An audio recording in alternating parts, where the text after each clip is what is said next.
നമോ നമ. അപ്പം നമ്മൾ കഴിഞ്ഞ ക്ലാസ്സിൽ പറഞ്ഞുകൊണ്ട് വന്നത് ഈ ജീവിതത്തിൽ നമ്മൾ അറിയുന്നു, മനസ്സിലാക്കുന്നു എന്നെല്ലാം പറയുന്ന കാര്യങ്ങളെ വിശദമായിട്ടൊന്ന് അനലൈസ് ചെയ്യുകയാണെങ്കിൽ വാസ്തവത്തിൽ അതെല്ലാം തലതിരിഞ്ഞ കാര്യങ്ങളാണ്. അറിയുന്നു എന്ന് പറഞ്ഞു കഴിഞ്ഞാൽ നമ്മൾ അറിഞ്ഞിട്ടല്ല പറയുന്നത്. നമ്മൾ മനസ്സിലാക്കുന്നു എന്ന് പറഞ്ഞു കഴിഞ്ഞാൽ മനസ്സിലാക്കുന്ന കാര്യങ്ങൾ അതല്ല. ഇങ്ങനെയൊക്കെ വരുമ്പോൾ നമുക്ക് ആകെപ്പാടെ കൺഫ്യൂഷനാകും. ഇതെന്താണ് ഇങ്ങനെ? പക്ഷേ നമ്മൾ ജീവിക്കണമെങ്കിൽ ഇതുപോലെ ഇല്ലാത്തതിനെ അറിയുകയും അറിയേണ്ടതിനെ അറിയാതിരിക്കുകയും ഒക്കെ ചെയ്യേണ്ടതായിട്ടാണ് വരുന്നത് എന്നാണ് മനസ്സിലാക്കുക. ഇല്ലാത്തതിനെ മനസ്സിലാക്കും എന്ന് പറയുന്നത് നമുക്ക് പലപ്പോഴും അനുഭവത്തിൽ വന്നിട്ടുള്ളതാകാം. ഭയപ്പെട്ടിട്ട് ഓരോന്ന് നമ്മൾ കാണും. പക്ഷെ അറിയേണ്ടതിനെ നമ്മൾ അറിയാതിരുന്നാലേ ജീവിക്കാൻ പറ്റുള്ളൂ എന്ന് പറഞ്ഞാൽ അത് നമുക്ക് ഉൾക്കൊള്ളാൻ ഇത്ര പ്രയാസമാണ്, ഇല്ലേ?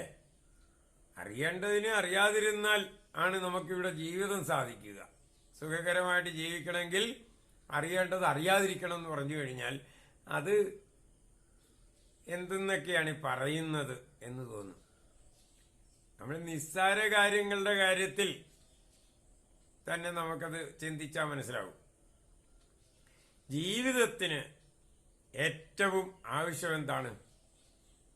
ഒന്ന് ജീവിക്കണമെങ്കിൽ ഒരാഗ്രഹം ഉണ്ടെങ്കിലല്ലേ ജീവിക്കാൻ പറ്റുള്ളൂ. നമുക്ക് ഒന്നിനോടും ആഗ്രഹമില്ലാതെ വന്നു കഴിഞ്ഞാൽ ജീവിക്കാൻ ആസ്വാദനം എന്ന് പറഞ്ഞാൽ, ആഗ്രഹം എന്ന് പറഞ്ഞാൽ നിങ്ങൾക്ക് പെട്ടെന്ന് മനസ്സിലാകില്ല. ശ്വാസം എടുക്കുന്നത് ശ്വാസമില്ലാതെ ജീവിക്കാൻ പറ്റുമോ? ശ്വാസം എടുക്കുന്നത് ഒരു ആഗ്രഹം കൊണ്ടല്ലേ എന്നൊക്കെ പറഞ്ഞാൽ നമ്മൾക്കത് മനസ്സിലാകില്ല. എന്നുവെച്ചാൽ ആ ആഗ്രഹം തന്നെ ഒരാഗ്രഹമാണെന്ന് നമുക്ക് മനസ്സിലാകാറില്ല. എന്നുവെച്ചാൽ മനസ്സിലാകേണ്ടതിനെ മനസ്സിലാകാറില്ല. ഈ ശ്വാസം എടുക്കുന്നത് നമ്മളുടെ ആഗ്രഹം കൊണ്ടാണ് എന്ന് ആർക്കും മനസ്സിലാകില്ല. ആഗ്രഹിക്കുക എന്നൊക്കെ പറഞ്ഞാൽ നമ്മൾ അപ്പോൾ വരുന്ന കാര്യങ്ങളിലെ നിയന്ത്രിക്കാൻ പറ്റുന്ന കാര്യങ്ങളിലെ ഒരു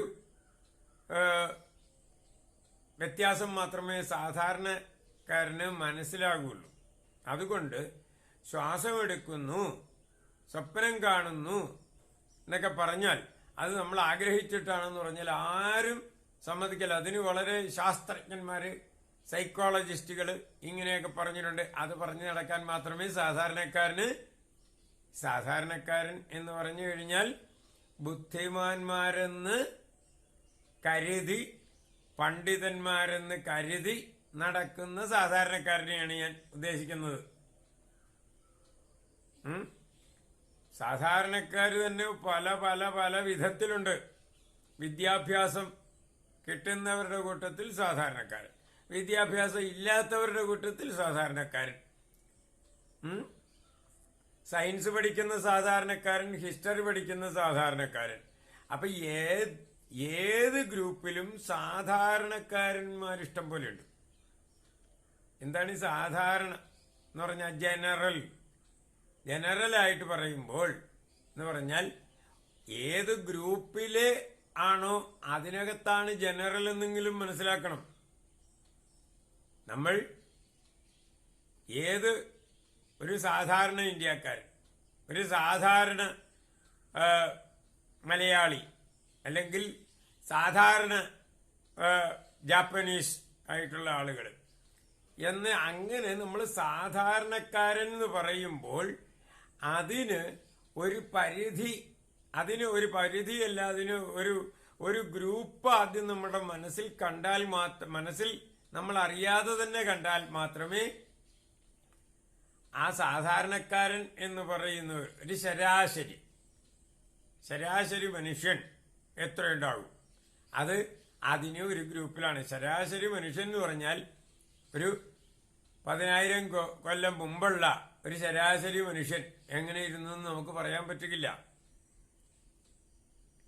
അപ്പോൾ ശരാശരി മനുഷ്യൻ എന്ന് പറഞ്ഞാൽ നമ്മൾ അവിടെ അതിന്റെ ആ ഒരു ഗ്രൂപ്പ് എന്ന് പറഞ്ഞാൽ ഇന്ന് ജീവിച്ചിരിക്കുന്ന, പ്രത്യേകിച്ച് നമ്മൾ എവിടെയാണോ ജീവിക്കുന്നത് അവിടെ ജീവിച്ചിരിക്കുന്ന, അല്ലെങ്കിൽ നമ്മൾ പൊതുവെ പറയാനാണെങ്കിൽ ഈ ഭൂമിയിൽ ഉള്ള എന്നൊക്കെ വെച്ചുകൊണ്ട് വേണം.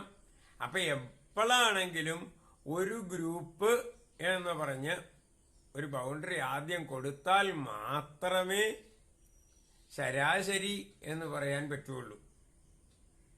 അപ്പൊ എന്ത് നമ്മൾ മനസ്സിലാക്കാൻ ശ്രമിക്കുമ്പോഴും എന്താണ് സംഭവിക്കുന്നത്? ആദ്യം ഒരു ബൗണ്ടറി ഉണ്ടാക്കിയേ പറ്റൂ.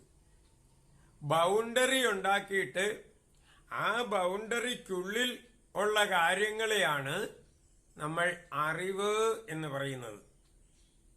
ആ ബൗണ്ടറി എങ്ങനെയാണ്? അത് ശരിയായിട്ടുള്ള കാര്യത്തിനെ ഒരിക്കലും പ്രതിനിധീകരിക്കുന്നില്ല. അതാണ് നമ്മൾ മനസ്സിലാക്കേണ്ടത്. പക്ഷെ പ്രപഞ്ചത്തിൽ എന്ത് മനസ്സിലാക്കുന്നതിനും നമ്മൾ ശരിയായിട്ടുള്ളതിനോടല്ല താരതമ്യപ്പെടുത്തുന്നത്.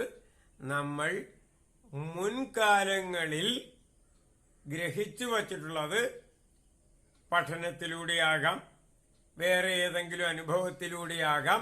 ഇങ്ങനെയൊക്കെ മുൻ ധാരണകളിൽ നിന്നുണ്ടാകുന്ന ഒരു വിവേചനമുണ്ട്. എന്ന് പറഞ്ഞാൽ ഈ ധാരണകളും മുൻധാരണകളുമായിട്ട് തട്ടിച്ചു നോക്കുമ്പോൾ, അതിനെ താരതമ്യപ്പെടുത്തി നോക്കുമ്പോഴാണ് പുതിയ പുതിയ അറിവുകൾ എന്ന് പറയുന്ന അവസ്ഥകൾ ഉണ്ടാകുന്നത്. അപ്പോൾ അളവുകോലായിട്ട് എപ്പോഴും നിൽക്കുന്നത് മുൻധാരണകളാണ്. അതിനെ നമ്മൾ സംസ്കാരങ്ങൾ എന്ന് പറയും. ഓരോരുത്തരുടെ ഉള്ളിലുള്ള സംസ്കാരവും വ്യത്യസ്തങ്ങളായിരിക്കും. പക്ഷേ ഒരു സമൂഹം ആയിട്ട് ജീവിക്കുമ്പോൾ ഈ വ്യത്യസ്ത സംസ്കാരങ്ങളെ തിരിച്ചറിയാൻ പാകത്തിന് വരുന്നില്ല.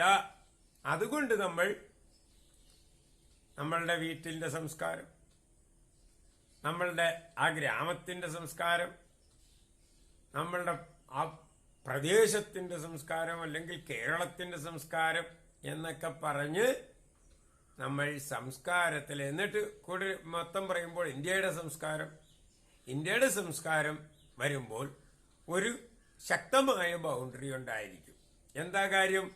ഇന്ത്യയുടെ സംസ്കാരത്തിന് നമ്മൾ അങ്ങോട്ടോ ഇങ്ങോട്ടോ ഒക്കെ പോകാതിരിക്കാൻ കുറച്ചുകൂടി ശക്തമായിട്ട് ഒരു ബൗണ്ടറി ഉണ്ടായിരിക്കും. ആ ബൗണ്ടറി എന്തുകൊണ്ടുണ്ടാക്കുന്നതാണ്? നിയമങ്ങൾ കൊണ്ടുണ്ടാക്കണതാണ്. അപ്പൊ ഇന്ത്യക്ക് പൊതുവായ ഒരു നിയമസംഹിത ഉള്ളത് കാരണം നമ്മൾ ആ ഇന്ത്യയുടെ സംസ്കാരം എന്ന് പറയുന്ന സമയത്ത് നമുക്ക് കുറച്ചുകൂടി അതിന് ശക്തമായിട്ടുള്ള ഒരു ബൗണ്ടറി കിട്ടും. അതിന് നിയമങ്ങൾ കൊണ്ട് ബന്ധിച്ചിരിക്കുന്നത് കാരണം. അതുകൊണ്ട് നമ്മളുടെ വീട്ടിന്റെ സംസ്കാരം, നമ്മുടെ ദേശത്തിന്റെ സംസ്കാരം, കേരളത്തിന്റെ സംസ്കാരം എന്നൊക്കെ പറയുമ്പോൾ ഉണ്ടാകുന്ന സംസ്കാരത്തിന് ഒരു നാച്ചുറലായിട്ട് ക്രിയേറ്റ് ചെയ്യുന്ന ഒരു ഉരുത്തിരിഞ്ഞു വരുന്ന ഒരു സംസ്കാരത്തിന് ശക്തി കുറച്ച് കുറവാണെങ്കിലും ഇന്ത്യയുടെ സംസ്കാരം അല്ലെങ്കിൽ ഭാരതത്തിന്റെ സംസ്കാരം എന്ന് പറയുമ്പോൾ അതിന് കുറച്ചുകൂടി ഒരു ക്ലാരിറ്റി വരും. എന്താ കാര്യം? അവിടെ ഒരു നിയമം, നമ്മുടെ ഇന്ത്യൻ കോൺസ്റ്റിറ്റ്യൂഷൻ എന്ന് പറയുന്ന ഒരു നമ്മൾ സ്വയം നിർമ്മിച്ചിട്ടുള്ള ഒരു ശക്തമായിട്ടുള്ള നിയമ ആവലി ഉള്ളത് കാരണം, അതുകൊണ്ടുകൂടി അതിനെ വേർതിരിക്കാൻ ശ്രമിക്കുന്നത് കൊണ്ട് നമ്മളുടെ പെരുമാറ്റങ്ങൾ നമ്മൾ അതിനനുസരിച്ച് ചിട്ടപ്പെടുത്തേണ്ടതായിട്ട് വരുന്നത് കൊണ്ട് എല്ലാ സംസ്കാരങ്ങളും ശീലത്തിന് അടിമപ്പെട്ടതാണ് എന്നുള്ളത് കൊണ്ടും നമുക്ക് ഭാരതീയ സംസ്കാരം എന്ന് പറയുന്നതിന് നമ്മളുടെ മറ്റ് ലോക്കൽ സംസ്കാരങ്ങളുമായിട്ട് തട്ടിച്ചു നോക്കുമ്പോൾ കുറച്ചുകൂടി അതിന് എന്തുവരും, ഒരു വ്യക്തത വരും. ഇതാണ് പറഞ്ഞത്. അപ്പോൾ എന്താണ് വ്യക്തത വരുന്നതിന്? നമ്മളുടെ ഒരു ബൗണ്ടറിക്ക് നമുക്ക് വളരെ കൃത്യമായിട്ടുള്ള ഒരു ബലമായിട്ടുള്ള ബൗണ്ടറി, ബൗണ്ടറിക്ക് എത്രമാത്രം ബലമുണ്ടോ, ശക്തിയുണ്ടോ, അത്രയും നമ്മളുടെ സംസ്കാരത്തിന് ക്ലാരിറ്റി കൂടും, വ്യക്തത കൂടും. അങ്ങനെ കൂടി വന്ന് നമ്മളുടെ ഒരു ശരീരം എന്നുള്ള ബൗണ്ടറി, അത് ഈ പറയുന്ന നിയമാവലി കൊണ്ടുള്ള ബൗണ്ടറിയൊന്നും അല്ലാതെ കുറെ കൂടി ഇന്ദ്രിയങ്ങൾക്ക് ഗോചരീഭവിക്കുന്ന ബൗണ്ടറിയിലേക്ക് എത്തുന്നത് കൊണ്ടാണ് ശരീരം എന്നുള്ളത്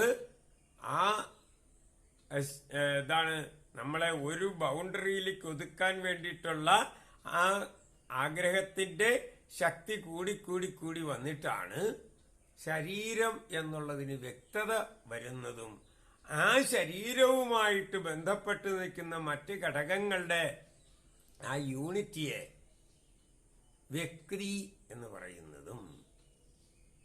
അതെങ്ങനെയാണ് ഈ നമ്മളുടെ ആഗ്രഹത്തിന്റെ ശക്തി കൂടി വന്ന് ശരീരം എന്നുള്ള ഒരു അവസ്ഥയ്ക്ക് ഇന്ദ്രിയഗോചരത്വമൊക്കെ വരുന്നത് എങ്ങനെയാണെന്നൊക്കെ നമ്മൾ വളരെയധികം ഗഹനമായിട്ട് ചിന്തിക്കണം. കുറേ കാര്യങ്ങൾ എടുത്ത് ചിന്തിക്കുക എന്നുള്ളതല്ല, നമ്മൾ വളരെയധികം മെഡിറ്റേറ്റ് ചെയ്ത് ചിന്തിച്ചാൽ മാത്രമേ, കോൺസെൻട്രേറ്റ് ചെയ്ത് ചിന്തിച്ചാൽ മാത്രമേ നമുക്കതിനെപ്പറ്റി ബോധമുണ്ടാവുകയുള്ളൂ. അതിന് എങ്ങനെയാണ് ആദ്യം കോൺസെൻട്രേറ്റ് ചെയ്യണം? എന്തെങ്കിലും ഒരു ഗുരു ഉപദേശിച്ചിട്ട്, ഒരു മന്ത്രം ഉപദേശിച്ചിട്ട് ആ മന്ത്രത്തെ വേണ്ടിയിട്ട് അങ്ങനെയൊന്നുമല്ല. എല്ലാത്തിനും ഭാരതീയ ശാസ്ത്ര പൈതൃകം എന്ന് പറയുന്നതിന് എല്ലാത്തിനും യുക്തമായിട്ടും ചിട്ടയായിട്ടും ഒക്കെയുള്ള കാര്യങ്ങളുണ്ട്. അപ്പോൾ എല്ലാത്തിൻ്റെയും ബേസ് ഭാരതീയ ശാസ്ത്ര പൈതൃകം എന്ന് പറയുന്നത് ശരിക്കും യുക്തിയധിഷ്ഠിതമാണ്. യുക്തിയില്ലാതെ ഒന്നുമില്ല. യുക്തി കൊണ്ട് ശരിക്കും നമ്മൾ ബോധ്യപ്പെട്ടിട്ട് അതിനെ, ആ ബോധ്യപ്പെട്ട കാര്യങ്ങളെയാണ് മെഡിറ്റേറ്റ് ചെയ്യേണ്ടത്. എന്താണ് ഈ യുക്തിപരമായിട്ടുള്ള ആ ഒരു മെഡിറ്റേഷൻ, എങ്ങനെയാണ് സാധിക്കേണ്ടത്, എന്താണ് ഈ മെഡിറ്റേഷൻ? മെഡിറ്റേഷൻ എന്നൊക്കെ പറഞ്ഞ് വെറുതെ നമ്മൾ അവിടെ ഇരുന്ന് മെഡിറ്റേറ്റ് ചെയ്തുകൊള്ളുക. വെറുതെ മെഡിറ്റേറ്റ് ചെയ്യാൻ പറ്റുകയില്ല. നമ്മളുടെ ചിന്തകളെല്ലാം ഇല്ലാണ്ടാക്കി നമ്മുടെ എന്താണ് മനോവൃത്തി നിരോധം, മനസ്സിനെ നിരോധിക്കൽ, അല്ലെ ചിന്തകളെ നിരോധിക്കുന്നത്. നിരോധിക്കുക എന്ന് പറയുന്നതിന്റെ അർത്ഥം തന്നെ നമ്മൾ മനസ്സിലാക്കുന്നതിൽ വളരെയധികം പ്രശ്നങ്ങളുണ്ട്. അതൊക്കെ നമുക്ക് വളരെയധികം ചിന്തിക്കേണ്ടതും മനസ്സിലാക്കേണ്ടതുമായിട്ടുള്ള കാര്യങ്ങളാണ്. കൂടുതൽ പറഞ്ഞു പോയാൽ ഓരോ പോയിന്റും നമുക്ക് ഒരു ചെവിയിൽ കേട്ട് മറ്റൊരു ചെവിയിൽ കൂടെ പോയി എന്ന് പറയുന്നത് പോലെ നമ്മളുടെ മനസ്സിൽ നിൽക്കാതെ വരും.